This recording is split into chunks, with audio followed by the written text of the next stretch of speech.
World-class faculty, cutting-edge labs, and immersive learning. A vibrant campus life beyond the classroom. SGT University, nurturing future leaders.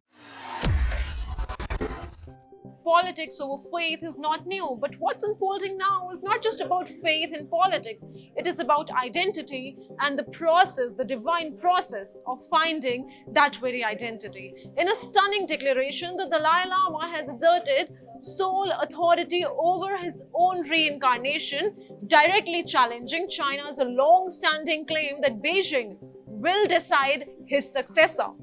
It's a spiritual versus political face-off that is shaking the foundations of tradition, identity, and international diplomacy as well.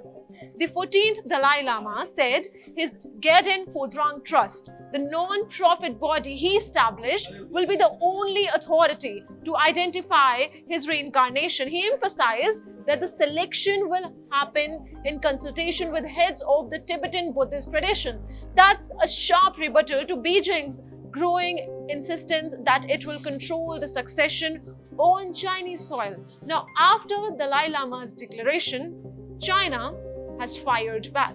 Listen in to the fierce face-off between the two.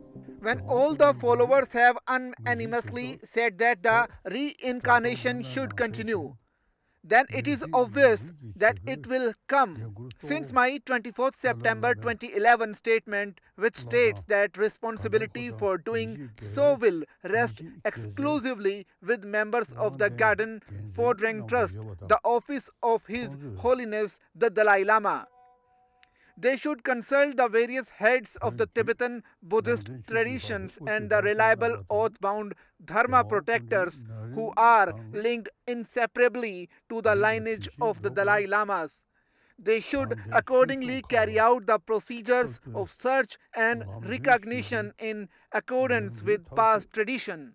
The reincarnation of living Buddhas is a unique way of succession in Tibetan Buddhism, which has lasted for over 700 years and has formed a strict religious ritual and historical custom.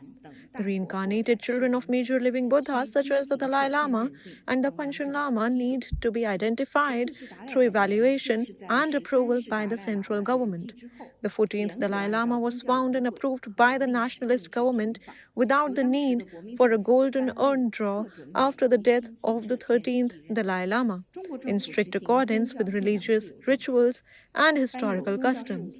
The Chinese government implements a policy of freedom of religious belief and has issued regulations on religious affairs and the management of the reincarnation of living Buddhas in Tibetan Buddhism, protecting this way of succession in accordance with the law.